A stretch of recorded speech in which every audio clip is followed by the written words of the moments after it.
This is Deep Down, and I'm your host, Jordan Hunt.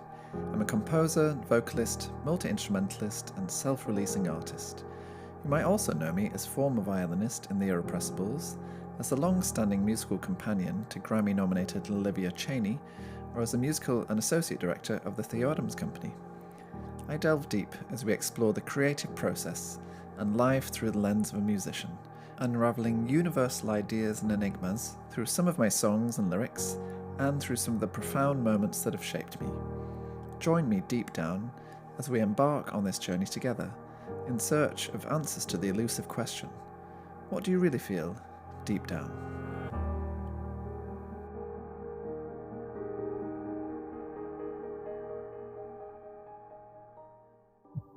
In this episode, I'm going to be delving into the second song from my debut EP, Long Lost, Don't Fly Too Far.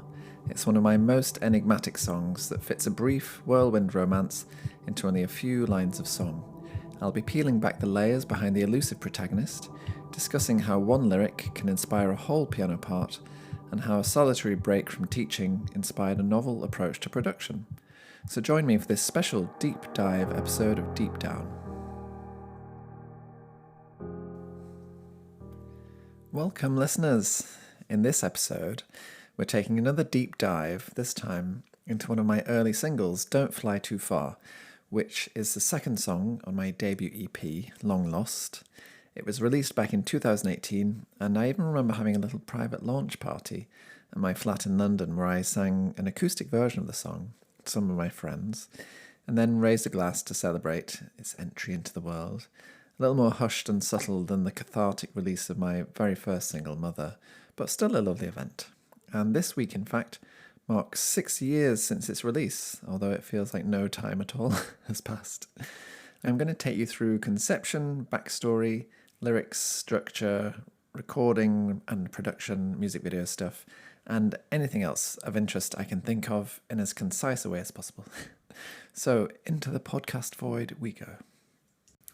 Shall we start with, what is this song? It's so weird.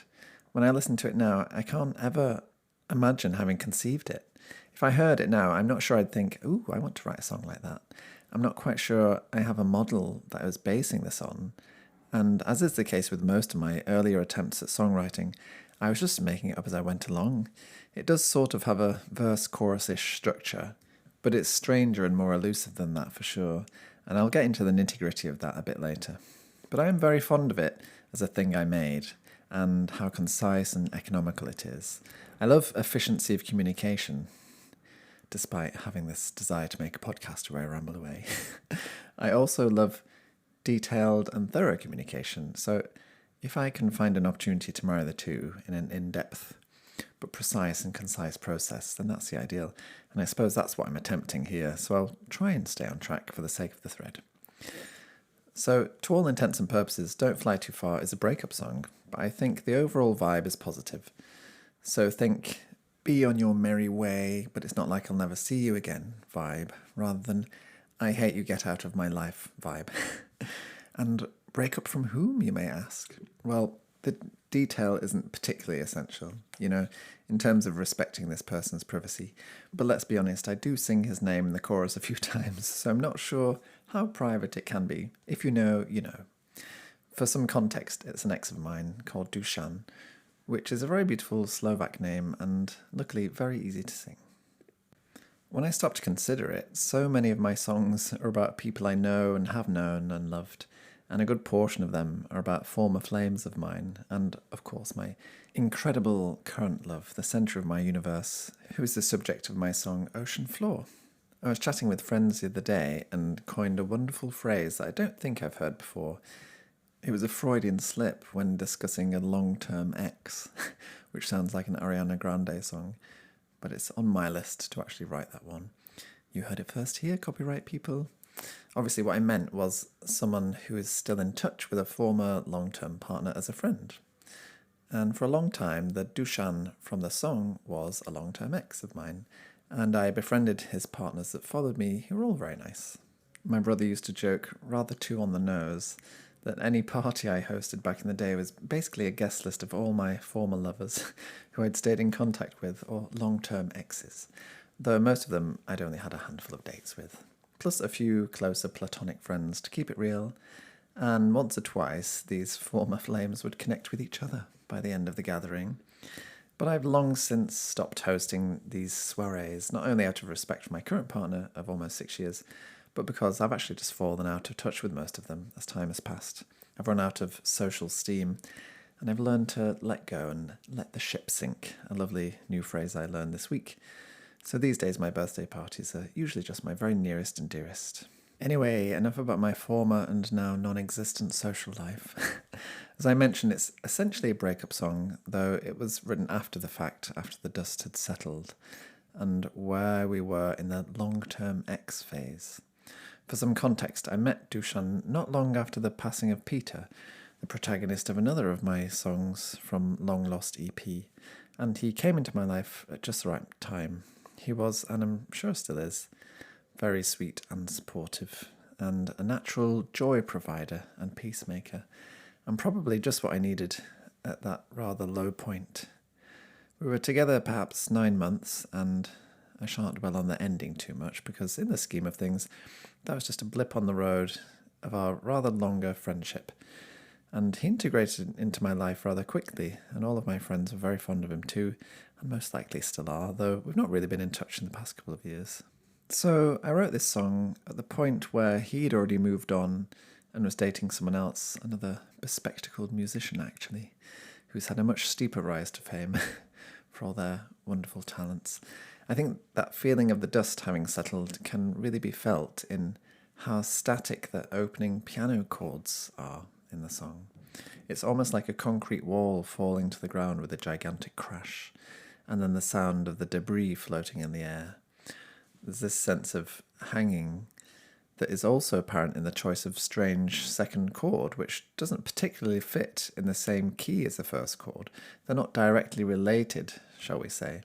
So there's an inherent tension hanging there, the sense of two concurrent keys, almost like two diverging paths. I've never really thought of it that way until now, actually. When I wrote it, I just sat at the piano and found two chords that sounded right together, or at least the right amount of wrong, and I didn't really overthink it much. Neither of the chords felt like it's particularly the home key. They could both function as home. It's almost like in an argument with your partner where there is no winning, neither person is right. Both people just share an opinion, and both realities are real for each person. We hear both chords repeated once more, which doesn't get as much closer to a sense of home, but at least sets up a very slow pulse, almost like the French composer Olivier Messiaen, who could apparently sustain extremely slow metronomic pulses without the need for a metronome, so slow that most humans can't stay consistent over time, because the speed is so far removed from the speed of a human heartbeat. I'm not sure I was so sure of the slow pulse as Messiaen. I was thinking of something more monolithic, like the sculptural slab of stone that sets the scene, almost like the enormous totem at the beginning of the film 2001 Space Odyssey, like a gigantic gravestone, which is actually an interesting image for the lyrics that follow. Let's hear the opening if you've not already heard it before.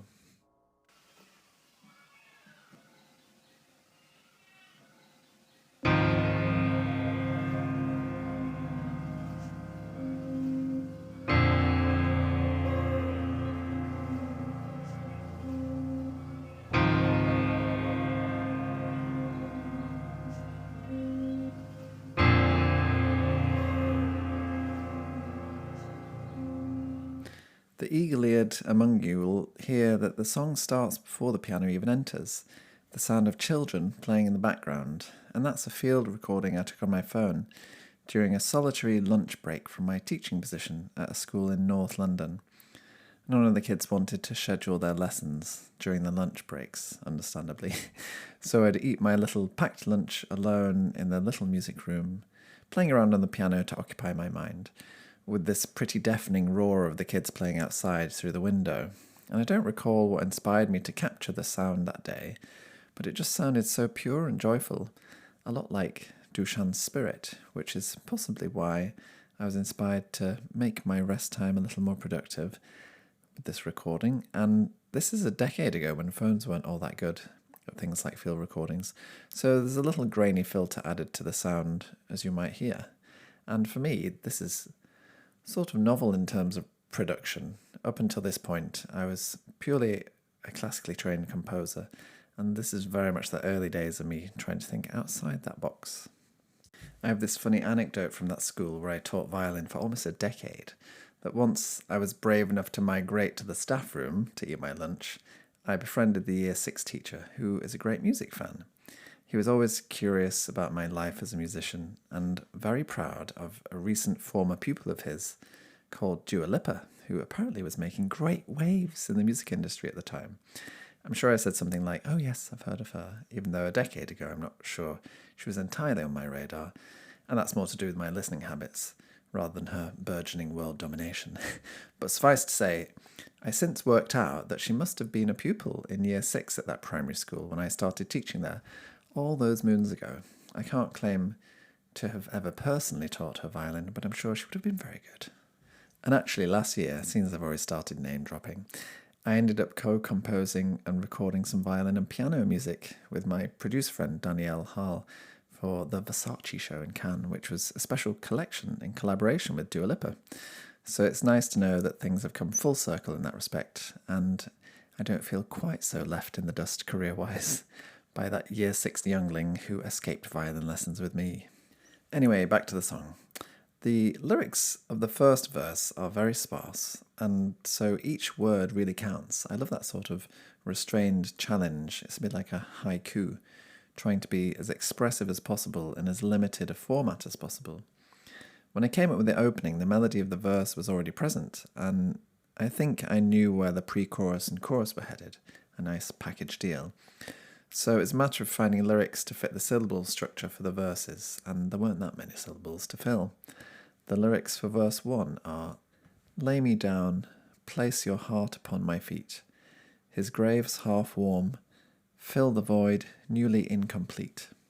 Let's hear verse 1.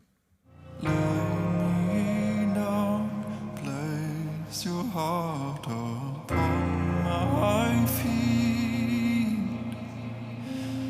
His grave's half warm, fill the void, newly incomplete.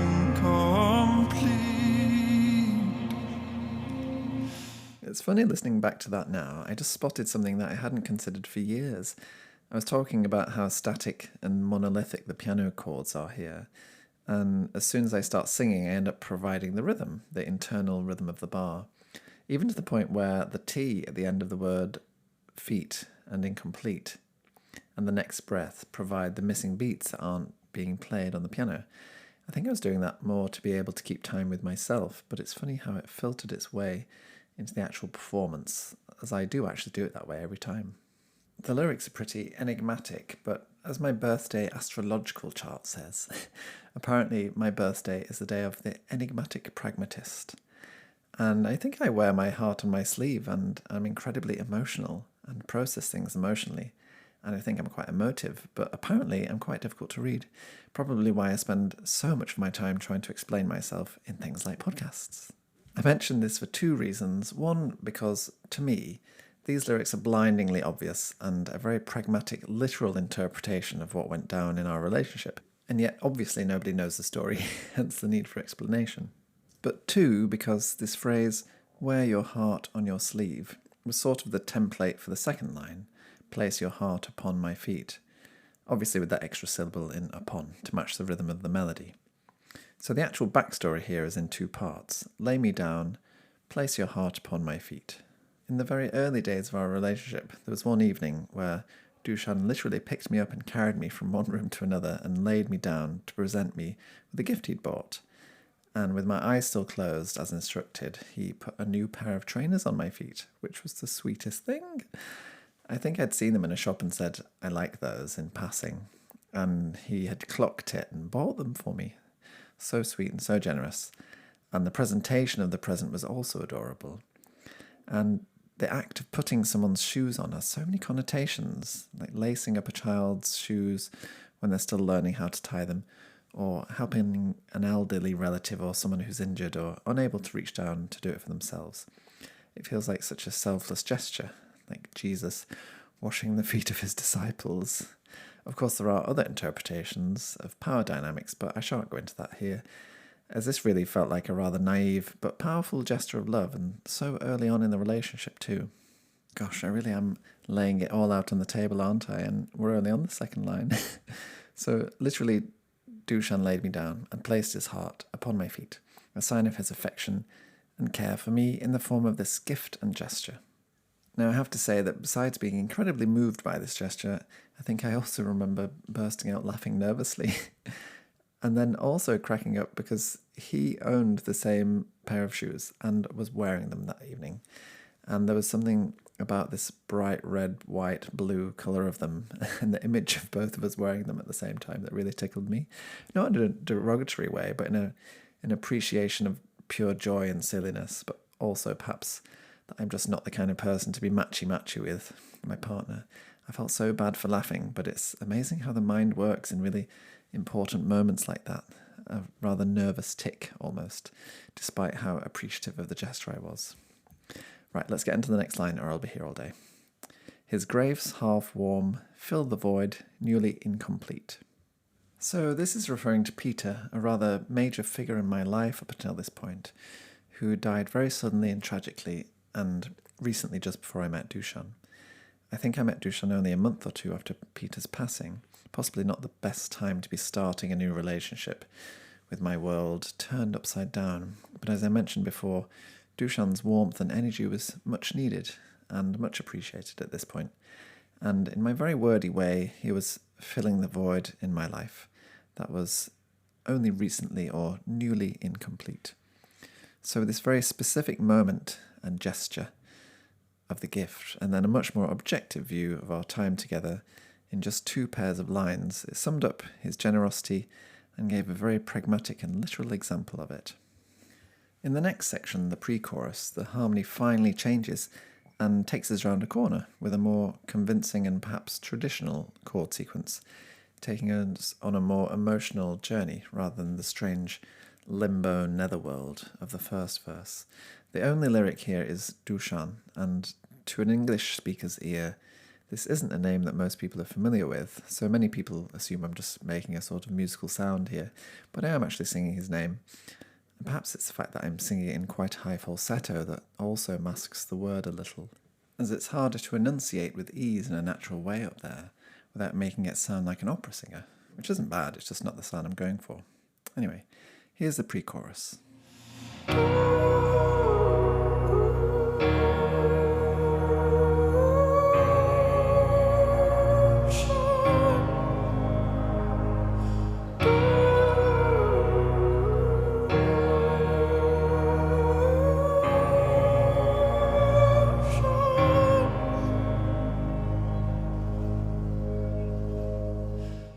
It leaves us hanging on the edge once more, the precipice of this cliff, where we hear those same 2 piano chords from the opening that underpins the chorus. This time, though, the eagle-eared will notice that the chords have reversed order and switched around. To be quite honest, I didn't even notice I'd done this until some point later in the writing process, where I was trying to practice and learn what I'd written for a performance of the song, and finally spotted this switcheroo. My instincts were fully at play here, and after conjuring the sound world, they chose the right chord to come next. So here finally is the chorus where I overlay the new lyrics onto these opening chords. Don't fly too far.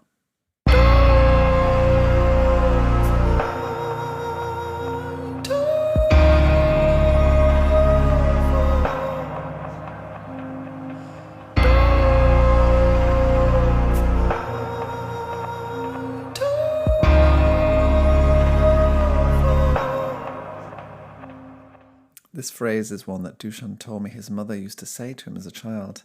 I think he always had a natural inclination to go off exploring on his travels and adventures, and it was his mother's way of saying, I accept that about you, but be safe and don't fly off. In fact, he has a sweet little tattoo of a kite and string on his arm, perhaps the other one he has, I can't remember.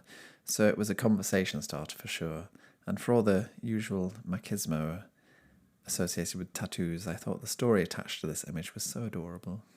It was also the starting point for even writing this song, as it's so unique to him and really sums him up. By this point, as I mentioned, we were no longer together, and he was still present in my life, and it was a way of me saying the same thing to him. I know we're now apart, but don't fly too far.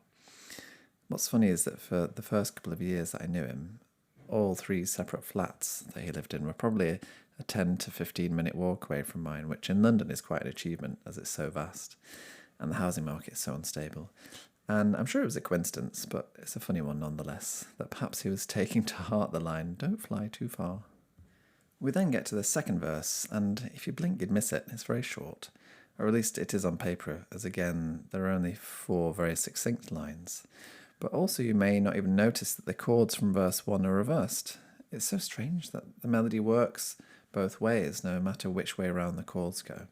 So it definitely tickles my composer brain that I get so much harmonic interest out of only 2 chords, a bit like Debussy's flute line in Prélude à l'après-midi d'une faune, where he manages to harmonise the same flute melody in a tonal way many, many times, each time different, which is probably the precursor to pop music's modal way of singing the same line over no matter what chord in the style of Taylor Swift. I'm not crediting either here, as it was pure accident on my part, but it's a very happy accident nonetheless. The lyrics are, "Elusive still, marked your place while you filmed my muse. Placate my feud, sing his praise, but you feel our truth." Let's hear verse 2.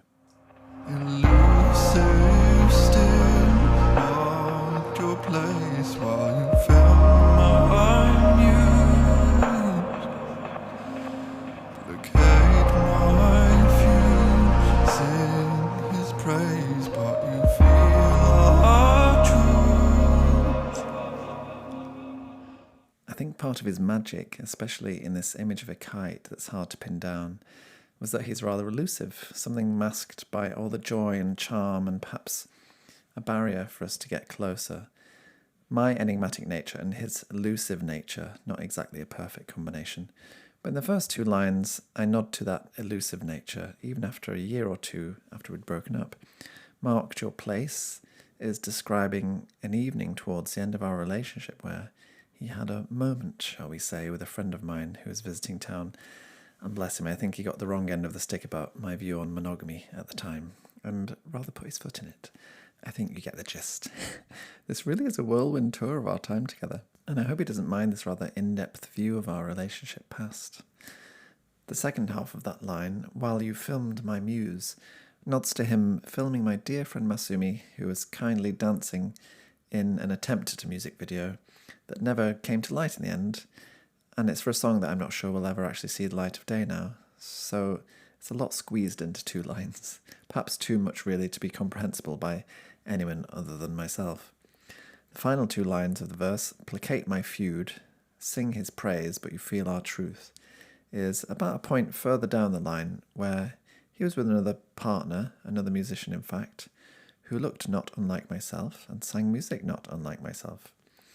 And honestly, feud is a strong word. It was more like the competitive rivalry between Betty Davis and Joan Crawford. And Sweet Dushan wanted us to be friends, I think, and we were in the end. And he would say how wonderful his new partner was, which he absolutely is, very talented and gifted and expressive, and an excellent composer, though perhaps that's not quite what I wanted to hear at the time, though now I hope I've moved on from the follies of youthful jealousy, because we can all be great separately and together. But Dushan's natural peacemaking inclination was present here, and "you feel our truth" is a nod to the fact that we have a connection that doesn't magically disappear when you break up and move on, despite my minor youthful jealousy of his then present setup with this other singer. We had our own truth that wasn't diminished by his newfound love. I think that sums up the lyrics, as we then have a repeat of the pre-chorus and chorus, lyrically speaking. Dushan, don't fly too far. However, musically speaking, we're only just getting going, and at this point, the piano starts moving and building in intensity after these very stoic block chords. The second pre-chorus adds more notes and more rhythmic speed to decorate the harmony, until there's an upward rising waterfall of semiquavers that I could hear in my composer's head, but it took me months to get my clumsy piano fingers around. Also, I mentioned already that the structure was verse, chorus-ish, But interestingly, the pre-chorus Dushan has just as much airtime as the chorus Don't Fly Too Far, and with this instrumental focus before the end, it's certainly not stuck to the traditional structure you might find in a classic pop song. We then close with the sound of the children from the start, which, having set a rather naive tone at the start, rather representative of Dushan's childlike spirit, is now somewhat changed by the preceding lines. Let's hear from the second pre-chorus to the end.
So there we have the music and backstory behind my song Don't Fly Too Far. It's worth mentioning that this very tricky piano part that I attempted to record multiple times before I actually managed to nail it.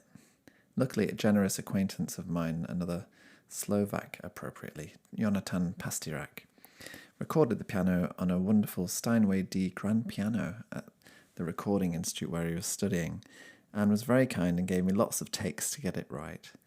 And then I worked with my producer friend Christoph Skirl to patch together the vocals, along with some epic string synth parts, as well as threading together the field recording, along with some wonderful production aesthetics similar to Twin Peaks, I think, or something of that ilk. And my wonderful friend George Bolarka, who at the time of filming was a student at Central St Martin's on the Fine Art course, painstakingly made this incredible otherworldly music video using some 3D face mapping technology and a very simple and strange close-up of me lip-syncing the song, but extra strange as it focuses on my eyes rather than on my mouth. It took a very long time to work out the language for that video, but I'm eternally grateful to him for his multiple attempts at getting it right that almost spanned his whole time on the course at St Martin's. And I feel like I've really spanned the depths of the ocean bringing you on this deep dive into my song Don't Fly Too Far. Talk about too much information. If you've made it this far, though, and you've not actually heard the full song, go and listen to it. It's available on all the streaming services, and it's also available as part of my long-lost EP on 12-inch vinyl via my website. Thank you so much for joining me today on Deep Down. Have a nice day. Don't forget to subscribe, follow, and review this podcast. And if you like it, share it with your friends or on social media. You can find me on all social platforms by searching at Jordan Hunt Music, and you can listen to my music on all good streaming services. Deep Down uses bits of my music nabbed from my songs Ocean Floor and Peter. Check out the show notes on jordan-hunt.com for exclusive tidbits from this podcast. I'd really love to hear from you via DM or email via my website, if any of these experiences resonated with you, and if you have questions, suggestions, or requests for future episodes. Thank you so much for listening.